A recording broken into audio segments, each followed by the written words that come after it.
Now that you've learned a little bit about the origins of life through this process of abiogenesis, we're going to take a look at some of the different types of life that we can find out here.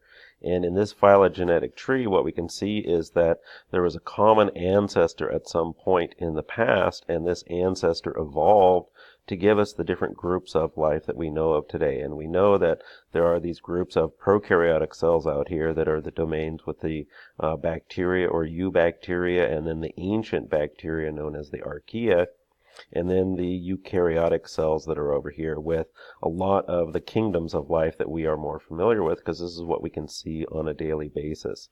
If you look at this process and think about it, we have formally described probably around 1.5 million different species of life that is out there. The ironic thing is most of these are insects because they are a very, very diverse group of animals that are out there. That a lot of people chase around and catch so they can take a look at them. If you look at the bacteria domain that is out there, this is less than 1% of all described species.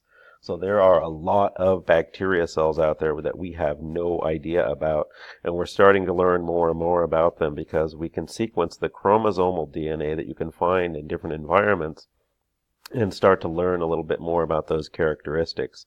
If you look at this overall process here, really there's a lot more diversity of life than anybody ever expected out there, and a lot more things that need to be described in the future. One of the ways that we can describe life that is out there is, remember, we can look at their nutrition, and we can look at their energy sources and their carbon sources. And if you look at this idea, we can put all organisms that are out there and divide them up into two classes or two groups. What's your energy source? Is it chemical or is it light? If it's chemical, you are a chemotroph. And if your carbon source comes from organic compounds, this is what we're familiar with saying, the chemoheterotrophs over here. These are members of the animal kingdoms and a couple of other kingdoms that are out there. On the opposite side, if we go through this little key right here, we see our phototrophs, and if they can automatically fix that carbon and use it, you are a photoautotrophs. And this is what we're familiar with when we see plants that are out there. But within both of these groups, there's also other members. So photoautotrophs include things like cyanobacteria and algae in addition to the plants. And your chemoheterotrophs over here, in addition to the animals, you're talking again about bacteria and your fungi kingdom that are out there. And these middle ones are the ones that are a little bit strange for people to view and think about. This is an organism that uses chemicals as its energy source, but in terms of its carbon source, it can automatically get CO2.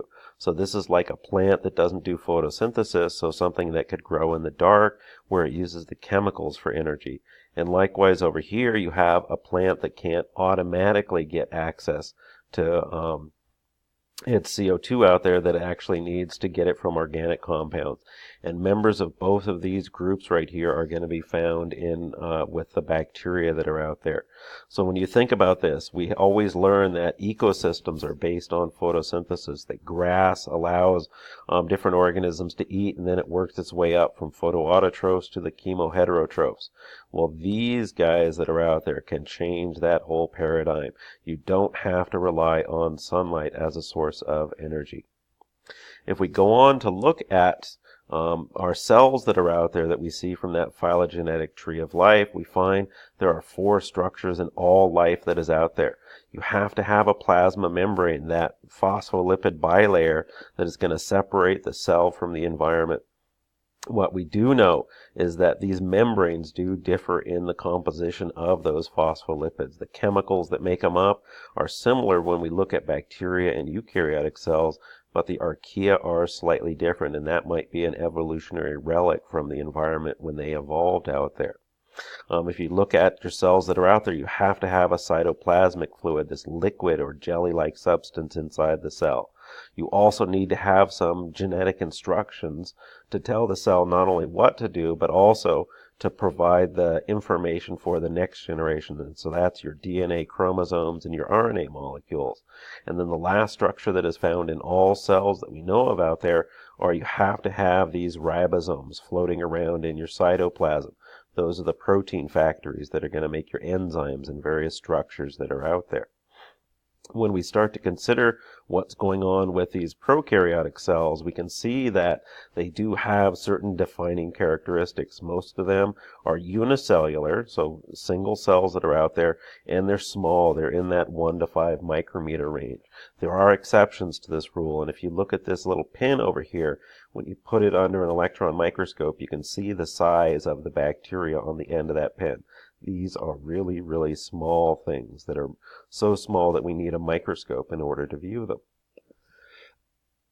Since this is biology, we want to study how these cells are reproducing to make new cells. And when you look at prokaryotic cells, they're going to reproduce asexually, so they do not do that process of meiosis. They're going to do the process known as binary fission. And during this process of binary fission, remember, the cell gets bigger and it makes a copy of its chromosome. And with prokaryotic cells, they have a single circular chromosome floating around in the cytoplasm. Remember, there's no organelles in these cells. The other characteristic that we can find in prokaryotic cells is that most of them are going to have a surrounding layer around the outside of that cell membrane that's known as a cell wall. And if we look at the composition of this again, we can see differences when we look at our domain bacteria and compare them with the domain Archaea. The bacteria cells are going to have a molecule called peptidoglycan. It's made up of polysaccharide chains that are cross-linked by some peptides, and this is going to form covalent bonds. And I like to use the analogy, this is sort of like a chain link fence that is surrounding the walls right here. The walls have doors that allow molecules in and out, but that chain link fence is going to allow big or smaller molecules to get through, and things like water. When you look at the Archaea, they don't use peptidoglycan molecules. They use something that is very similar to it, known as pseudopeptidoglycan, that basically has a slightly different sugar composition there. Other Archaea will use polysaccharide chains, some of them will use glycoproteins, and others just skip the sugar altogether and they make a surface layer of proteins that's known as an S layer. When we look at the bacteria that are out there, these prokaryotic cells have 3 common shapes that we will typically find.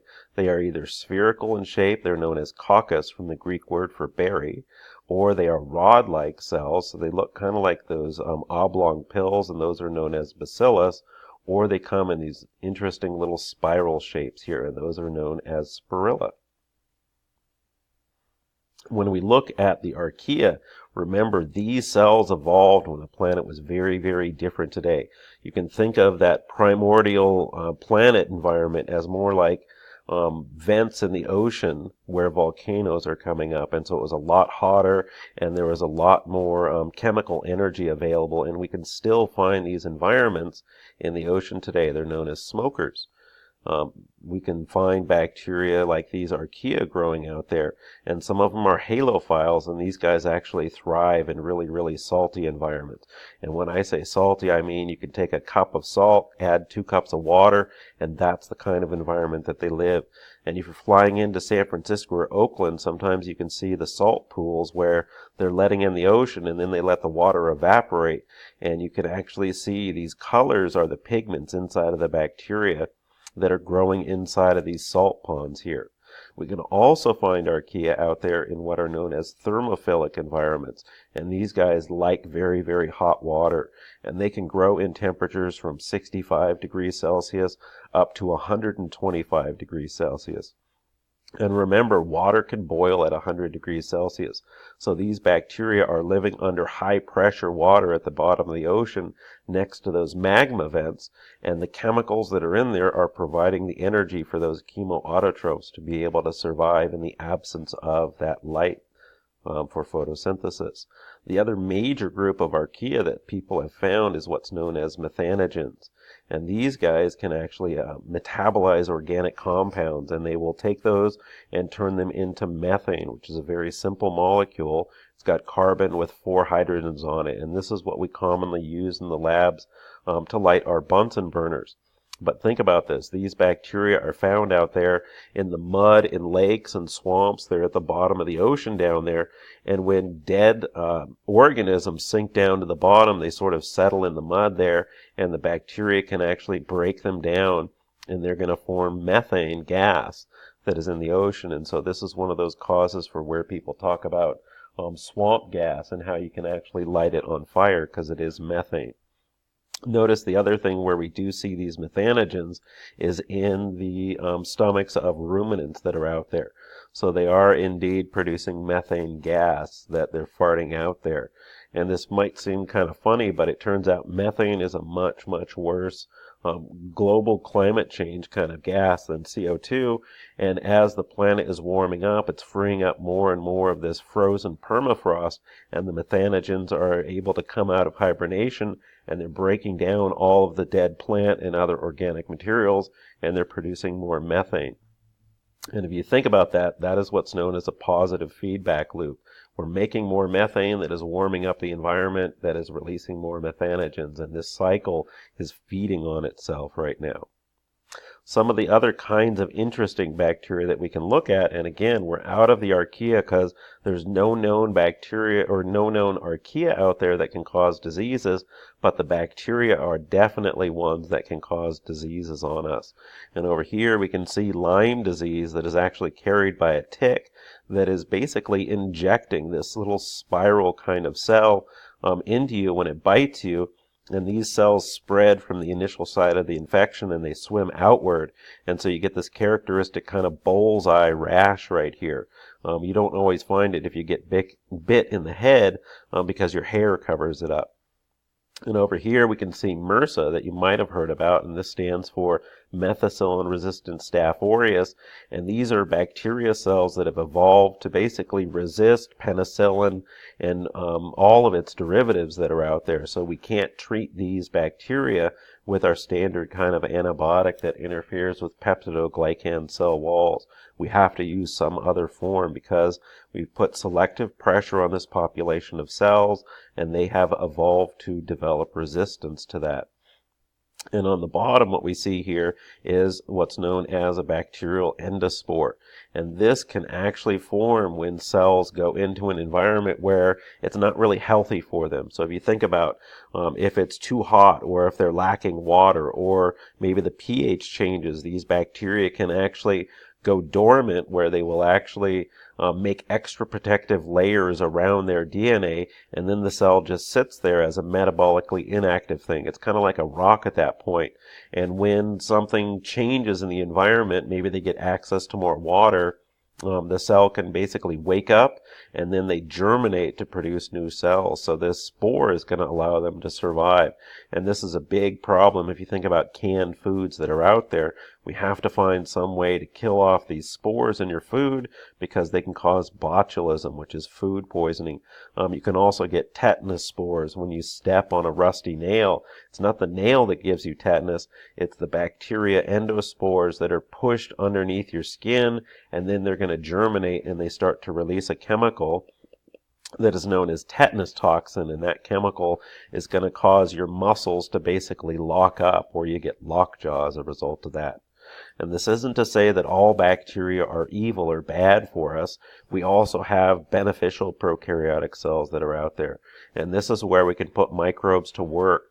A lot of foods that are out there are going to be fermented foods where the bacteria are taking the organic molecules and they're breaking them down. So literally, this is controlled rotting of food, but it's making products that people have grown to like. So you can see some cheese over here, or you can see this salami right there. This is rotten meat, but it's rotten in a way that we've come to enjoy. And another really good example of this is over here, where in sewage treatment we can basically spray the water onto a rock bed that is coated with different kinds of bacteria, and those bacteria are decomposers. So they're going to break down that organic material that is in there and get rid of the waste products, and then we can basically collect the water over here, treat it with some more chemicals to make sure we kill off any viruses, and then pump it back into the city water supply. So hopefully you can appreciate the diversity of our prokaryotic cells that are out there, and all the different kinds of not only bacteria, but the Archaea, the ancient bacteria that are still found on the planet today.